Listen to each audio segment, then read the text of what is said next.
thank you. What else, Tim? What other, I had another question on something else. Actually have a question since we're talking about services, and it's more so a comment than a question, but Tim, you're a one-stop shop for pretty much everything. So for any of us that are doing single wides or double wides on an FHA loan, you offer structural engineer reports. Can you talk a little bit about that, please? Sure. So anytime anybody nowadays is looking at buying a manufactured home, not to be confused with a modular home. Do you guys all know the difference between the two? Because this comes up all the time. A modular home is built to a much higher quality control standard. A manufactured is built to federal, or sometimes they call them HUD homes. So it's built to a federal standard throughout the whole United States, where a modular home is built to state and local standards. Now, they're both built inside of a factory, but the difference is the manufactured homes, if you guys would see them, they have a lower pitch roof, okay? They're less quality, and they come on site on a metal frame. Okay, that's a manufactured home. So when one of your clients are buying a manufactured home, the first thing I'd recommend you do, because it's not 100%, but it's about 80, 90%, work with a mortgage officer, number one, and find out if your client needs a engineering foundation inspection. Sometimes they'll refer to them as a HUD certification inspection. So one of our colleagues that works at our company is a structural engineer. And what we have to do, it's really a pretty simple process. We do them all the time, many times a month. So we have to come out, we have to show two things. If there, number one, are there any additions to that structure? And they're usually like decks and porches. They must be self-supporting. In other words, they can't rely on the foundation of that manufactured home for any support. So they must be self-supporting. And the other thing we have to show is, do they have tie downs, or is the foundation cemented into a system that holds that house in place? In other words, it's not going to blow away. Okay. So those are the two things you have to show to get that certified. The good news is, let's say we go out, because we like to be problem solvers at our company. Let's say someone's added a deck and it's leaning against the house. It's usually really easy to fix, you guys. All you would have to do, and we can consult with your client, the homeowner, whoever you'd like us to, you just add a couple of support posts, and it takes the weight off the home, and we can pass it. Okay. But again, the most important thing you can do as a realtor to help your client buy that home or sell that home is to make sure that you're working with a mortgage officer to find out if in fact that's required. Well, and it's interesting too, what Tim was just explaining, the differences, they're both built in factories. And when Tim is saying, talking to your bank, the reason a manufactured home very often won't finance, or has much more scrutiny from a lender when it comes to financing it, is because it's not built to the same standards as a modular or stick built home. And I believe, am I correct, a modular is built to the same standards as a stick built, and that's why you'll never have an issue financing a modular home. Yeah, modular homes are built to state and local standards. So you can buy a modular home that's constructed that's $2 million. Modular homes are really high quality homes. They're just built in pods, if you will, brought to the site and constructed on site, but they're a very high quality home. Yep. Awesome. Great question, Rebecca.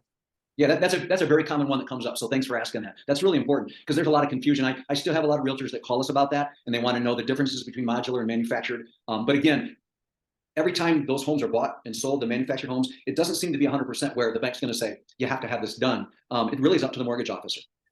And so I was told this once before, and you can tell me if I was told incorrectly, but like an example of a difference between a manufactured and modular or stick built home is the roof area. So for example, on a manufactured, there's no attic area space.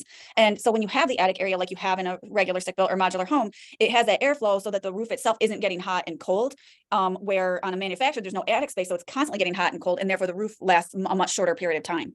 Yeah, that's very true. Yeah, there's a lot of things. When we can come, and we're asked to do this quite a few times every year, someone will have modified a manufactured home, and the realtor can't tell if it's manufactured or modular. People do that because they want to give the appearance that their home is of a higher quality. So this happens quite often. And so when you go into it, if you just had a manufactured home delivered, what you'd notice first thing is there's no attic access, there's no scuttle, there's nothing to look up into, and that's kind of a telltale sign of a manufactured home. Of all and of course, the manufactured home, when you get underneath it, you're going to have a metal chassis also. As an inspector, though, the one telltale sign that has never failed us is the diameter of the waste vent going through the roof deck. If ever it is 1.5 inches, it is almost 100% of the time a manufactured home. If it's 3 inch, like most stick built homes, it's going to be a modular or stick built home. So that's one of those things. We had a couple months ago that a client was going to buy a home, and he actually had it inspected by another company, and they said it was a modular home, and everything in that home said modular except for that pipe. And then we started looking around, and sure enough, it was a manufactured home. So sometimes you have to be really, really careful. And here's the reason why. Like to Megan's point, if it's a manufactured, sometimes you're going to have a hard time getting financed. And that's the real hook for realtors, is that's going to be the problem. It doesn't always happen. Sometimes if it's a newer manufactured home in the last 10 years, it's easier to finance. If it's older, some banks will run from it. So I have a statement / question too about the modular homes. I remember because I live in a modular that's built in 1999, and we've done a lot of upgrades to it. So it's got brand new flooring, the kitchen's been renovated, and stuff like that. And I remember talking to, just before I got my real estate license, but I remember talking to a longstanding realtor in the area, and I was just telling her, so I was excited about the house and all the changes, and she goes, "Oh, don't put any more money into that house, because that, as a modular, it will never increase in value no matter what the work that you put into it." that kind of always kind of been in my head. And is that crap? Yeah, well, Modular homes increase in value like any other stick-built home. yeah, And many remember, realtors, remember modular, you can buy a multi-million-dollar modular home. And over the years, there has always been talk in the building and trades industry, because I'm a builder too, and I keep up on this. There are many areas of the country where they have decided to build a lot more modular homes because you can do it faster in a quality controlled environment. I mean, as you guys drive around northern Michigan right now, think how many times you've seen a building site with wooden materials getting rained on, and the home is wide open to the elements. In a modular home, that doesn't happen. Everything's going to be dry. It's going to be tight. It's only going to get wet when you bring it to the home site and you put it together. So modular, the concept of a modular home is really good. And it just makes sense. I was going to say too, Kristen, many realtors don't know the difference. And they think when you say modular, they think manufactured. I mean, if you went out and asked 10 realtors today, you know, the difference, a lot of them don't know. So she probably was thinking you were meaning manufactured, not modular. And Tim, it's interesting what you said, because Doug, are you around? Doug told me this. In Traverse City right now, we have a lot of condos going up, and they are by a big developer, and all of his, like, what does he call them? Calls them like cubes, but like the whole development is modular. And Doug just told me they're the same developer is building a hotel in Elk Rapids, and it's all modular pieces. Yep. Yeah, modular are great homes. And the other thing too is the structure itself is much more secure. Most modular homes have 2x6, 2x8 wall constructions. They have more insulation. Most manufactured homes over time, unless they're on a very valuable piece of property, they can depreciate very quickly unless you continually make upgrades to them. I kind of smile when I say that. And I don't know if you guys, we've inspected many, in the last 12 months, we've inspected many manufactured homes that are over $350,000.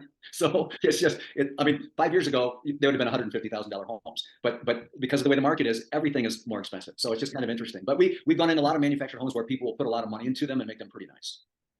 Thank you so much. That was awesome. So I can look through some of these other, because Megan sent me some really good questions, you guys. Let me see here. We didn't already talk about them. Oh, here's one.